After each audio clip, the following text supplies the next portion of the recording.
George Samuel Clayson released a collection of parables set in the ancient city of Babylon in 1926.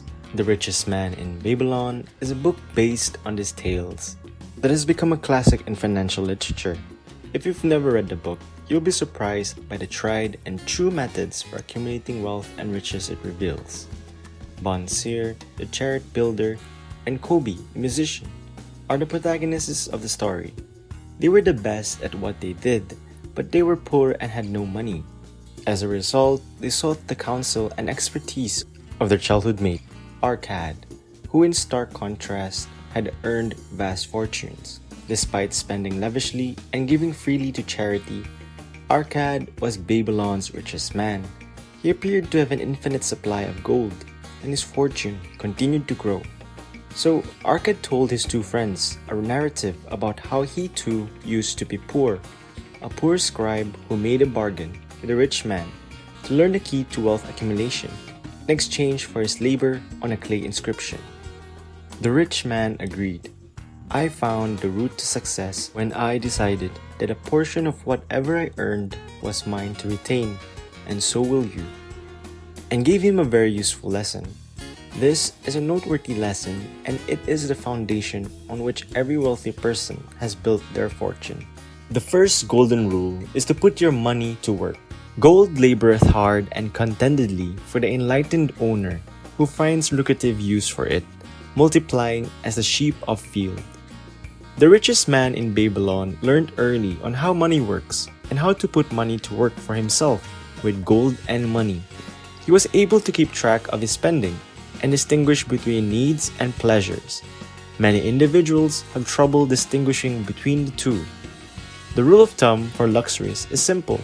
If you don't need it, don't buy it. That's all there is to it. As your funds grow, you can begin exploring for profitable and safe investments to invest in. You can invest your money in various of ways, including real estate, stocks, bonds, and enterprises. Your money should be viewed as mini soldiers going into battle and returning with a bounty. The more soldiers you have, the more bounty and loot they'll bring back. However, before making any significant investment, you must be assured of where you're placing your money. Make wise investments, and your money will come back to you in folds. Arcad, Babylon's richest man, did not amass his wealth by spending more than he could afford. He became wealthy by putting aside 1/10 or 10% of his wages and investing it in ways that would guarantee him greater money. The second golden rule is to set aside 10% of your salary for investment. Gold comes willingly and in growing quantities to any man who will set aside not less than 1/10 of his wages to develop an inheritance for his family and his family's future. This rule is related to the concept of paying yourself first. Paying yourself first is a proactive approach to financial freedom, as wealthy people recognize. Many people continuously stress about how little money they have. They'll say things like, "No matter what I do, I always have nothing left at the end of the month," or "My job doesn't pay me enough." Although these points are correct, if one examines where their money is going, they will discover that most of the so-called priorities, such as weekly dinners out or going out every week, are not in reality necessary expenses, and instead take a significant toll on your income statement. So, instead of paying bills, rent, utilities, your mortgage, or Netflix, set aside 10% of your paycheck every month. The sooner you get started, the better off you'll be, and the greater your savings and investing money will become. You will not only be able to take advantage of compounding growth to help build your money faster, but you will also be less afraid if a major financial crisis occurs, such as a large medical cost, a large automobile repair, or in the worst case situation, a layoff.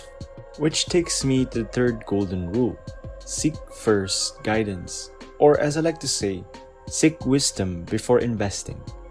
Gold clingeth to the protection of the owner who invests it under the advice of wise individuals in its handling. Why would you trust your own inexperience to make sound investments when you worked hard for your money and therefore shouldn't lose a single penny? This is exactly what many poor and middle-class individuals do. They invest based on their gut feelings or information they received from friends, coworkers, or even on the radio or television. What always occurs is that people lose their money, or that what they thought was a good investment turns out to be a fraud. You would rarely hear that the investments were profitable or that any money was made. The rich, on the other hand, seek financial guidance from experienced professionals.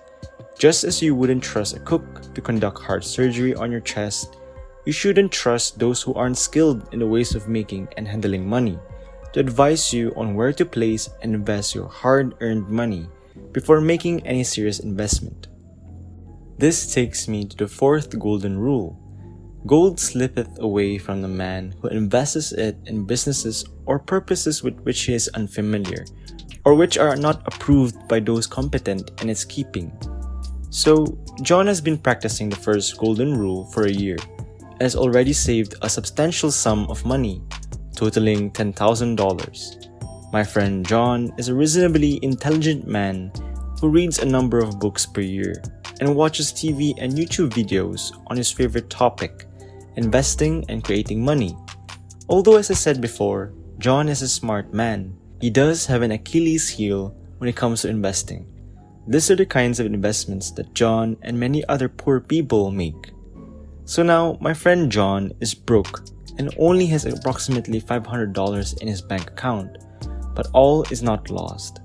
In his despair, he devises a cunning idea to recover his losses. His scheme is simple, ingenious, and cunning. You can't fail in his eyes. John decides to travel to Vegas, the gambling capital of the world, to stake on a few games and redeem his losses. He is completely positive that he will be able to recover his investment and then some. In the fifth golden rule, gold avoids the man who would compel it to unattainable earnings, follows the enticing advice of tricksters and schemers, or trusts it to his own naive and romantic wishes in investing. You see, in an effort to recover his losses, John decided that gambling would be the quickest and easiest method to do it. While some individuals do make a lot of money playing, it wasn't John's golden day. That year, my friend John learned two important lessons. To begin with, what happens in Vegas stays in Vegas.